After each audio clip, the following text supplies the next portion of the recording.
ሰላም ሰላም ውድ የቻናላችን ቤተሰቦች እንደምን አላችሁ? ይህ ቡርቃ ቲዩብ ነው። አዲስ የሆናችሁ ሰብስክራይብ በማድረግ ቤተሰብ ሁኑ እያልን ላይክ እና ኮሜንት እያደረጋችሁ እንዲሁም ሼር እያደረጋችሁ ለሌሎቹ መረጃው እንዲዳረስ እንድታደርጉ እንላለን። ወደ ዕለቱ መረጃዎች ስናልፍ የዛሬ ዋና ዋና መረጃዎቻችን የሚሆኑት ማስረሻ ተጤጅ መሰጠቱን ተከትሎ ብዙዎቹ የፋኖ አባላት እጅ እየሰጡ እንደሆነ ተገልጿል። እሱን በዋናነት የምንመለከተው ጉዳይ ይሆናል። ሌላኛው የምንመለከተው ጉዳይ የሚሆነው ማስረሻ ሰጤ የድምጽ ሪከርድ ወይም የድምጽ ቅጂ አለኝ ማለቱን ተከትሎ ፋኖች በጭንቀት ላይ መሆናቸው ተዘግቧል። እሱን የምናየው ይሆናል። ወደ ዝርዝር መረጃዎች ስናልፍ በቅድሚያም የሚሆነው የማስረሻ ሰጤ እጅ መስጠት የጎጃሙን ጃውሳ እየናጠው ይገኛል። ማስረሻ የፋኖን እንቅስቃሴ በበላይነት ሲመራ ከቆዩ ውስጥ አንዱ መሆኑ ታጣቂው ልቡ እንዲሸፍት ያደረገ ሲሆን በርካታዎች እኛ ከማስረሻ ተሽለን ወይ በሽብር እንቅስቃሴው የምንቆየው በሚል ጥያቄ ከወዲሁም ማንሳታቸውን ጀምረዋል። ይህም ብቻ አይደለም፣ ቀላል የማይባለውም እጅ እየሰጠም ይገኛል። ለአብነት ከደብረ አሊያም መሪያችን ማስረሻ ነው ያሉት በቁጥር ከ30 የሚሆኑ ታጣቂዎች በሰላም እጃቸውንም ሰጥተዋል። ቀሪዎቹ ካፒቴኑን የገፋ ትግል የትም አያደርስም በማለት ማጉረምረም ጀምረዋል። ማስረሻ የብልጥ ውሳኔ ወስኗል። ታጣቂዎችም እየተከተሉት ይገኛሉ ማለት ነው። መሪያችን ማስረሻ ነው ያሉት በቁጥር ከ60 የሚያልፉም እንዲሁም ሌሎቹም እየፈለጉና መቀላቀሉንም ልባቸው እያማተረ እንዳለና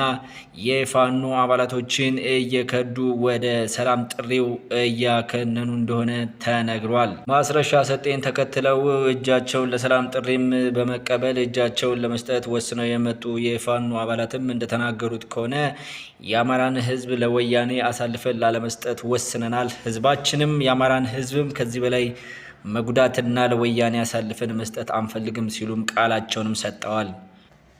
ከማስረሻ ሰጤ ትልቅ ትምህርት መማር እንችላለን። ሰላምን መምረጥ ያለው ዋጋ ማስረሻና እህቱ ፊት ላይ የሚነበበው በግልጽ የሚታይ ነገር ነው።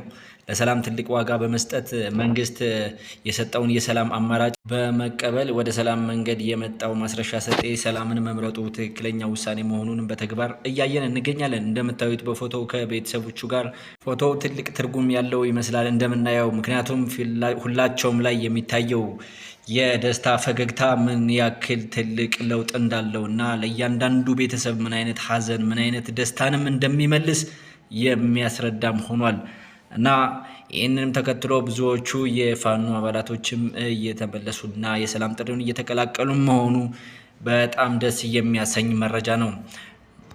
ወደ ሌላኛው መረጃ ስናልፍ የፋኖና የህዋትን ሚስጥራዊ የስብሰባ የድምጽ ቅጅ መረጃ ይፋ አደርጋለሁ ማለቱን ተከትሎ ማስረሻ ሰጤ ይህን በማለቱ የፋኖ አመራሮች ላይ ትልቅ ውጥረትና ፍራቻ ፈጥሯል።